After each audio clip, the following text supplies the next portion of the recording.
So last week on my blog, we discussed this idea for 40K, Warhammer 40,000, active versus passive HQ choices. And that's up there on the archive right below this podcast.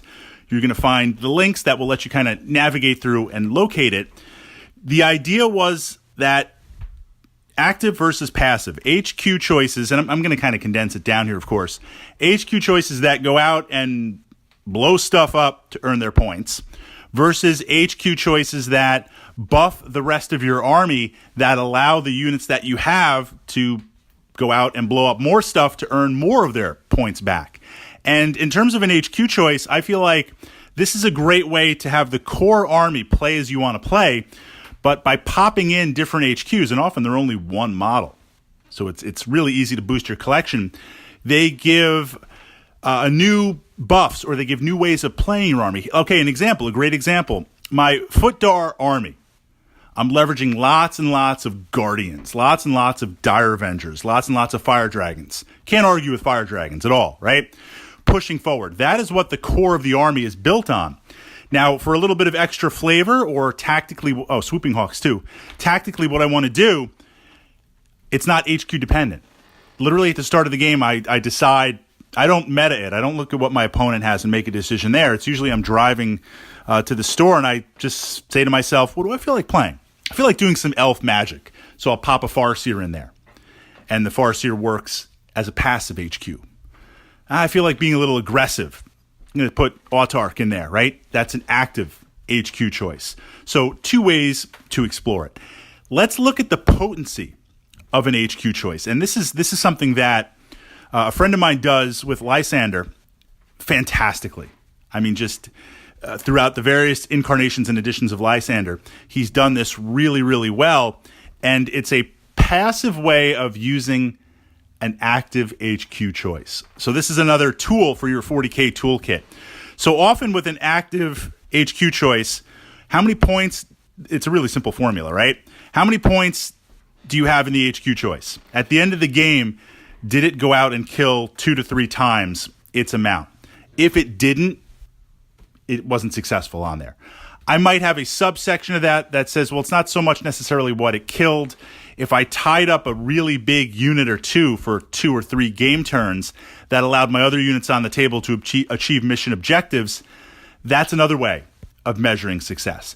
But generally with an active HQ choice, because you're actively rolling dice and stuff, you need to get it out there turn 1. You need to get it out there turn 2. You're not hanging back casting elf magic in your back lines, which works with a passive. So you need to be kind of aggressive on there. But another way to do this is to flip it. Remember at the beginning of the game, so this is what my friend was doing. At the beginning of the game, your units are the most powerful. Your army is the most powerful. Every turn that you play, either through tactical genius of your opponent, or you kind of made a mistake, or the dice worked against you, or kind of a hybrid blend of it all, you're going to get weaker and weaker and weaker. As you move into the end game turns, now what do you really have to repel? So imagine a jacked up Space Marine HQ choice. At the beginning of the game, if you run it out there, it might be able to be countered. It might be able to be punked. It might be able to be stopped, speed bumped, taken out, just wiped off the table. I had that happen sad face with a Swarm Lord in a tournament once. I had Swarmy set up. He was ready to go. My opponent, I think, got first turn, or maybe I moved forward. And I know War Walkers are powerful. I knew they were. But he just guided all those War Walker shots right into, it was like 9 War Walkers, or maybe even more than that, and literally just took out Stormlord in the turn. And I was like, what? Like, I mean, wow on there. How would it have been different if I held back with Swarmlord. I got Necrons of the brain today, right? If I held back, you guys were just calculating there, like, Fritz, the mathematical calculation of taking out Necrons like that is impossible. But no, it was Tyranids, right? Swarm Lord. What if I held back with Swarm Lord and let my Gaunts and other things go forward? Yes, for turns 1, 2, and 3, Swarmy is not making the points. But then once those War Walkers were neutralized, once the big guns, the big dice buckets were taken out on my opponent, then you unleash the beast. And now we're moving into the end turn where both of our armies are admittedly wrecked pretty hard, but my opponent's got, 5 guardians sitting on an objective in the back, and there's just no way they're going to be able to repulse anything, and Swarm Lord is just unleashed on them, right? And that's what my friend did with Lysander. I mean, Lysander was always a beast, but end game where you just got nothing to stop him on there. Now, how you do that, of course, with mission objectives that you can control is obviously this one piece, this one HQ choice, or this one and this tactic could work with a unit too. Could work with something like a big group of Terminators or something where you don't lead with it. Your wrecking crew is more mid to end game cleanup. You can't be everywhere on the table at once, so you're going to have some way at the start of the game to have your opponent cluster end game. So maybe through mission deployment or terrain. Look, if there's I use terrain a lot. Terrain active versus passive really quick.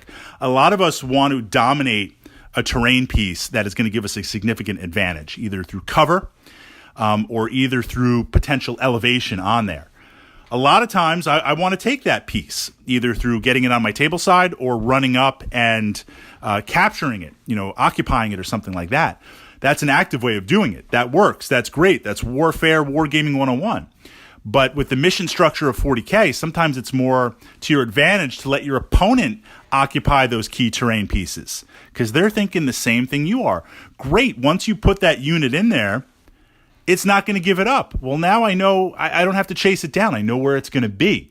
So often if there's some like a nice little fire-based terrain or something that you can occupy, your opponent, is going to castle up there. They're going to endgame strategy is going to radiate out of there. So put Swarm Lord on the left side lined up for that and then unleash the beast and right where he's going on there. Your opponent is not going to be able to run away with it. So we do have those issues because you have less game turns and it's only 1 or 2 units in HQ or something jacked up to go in.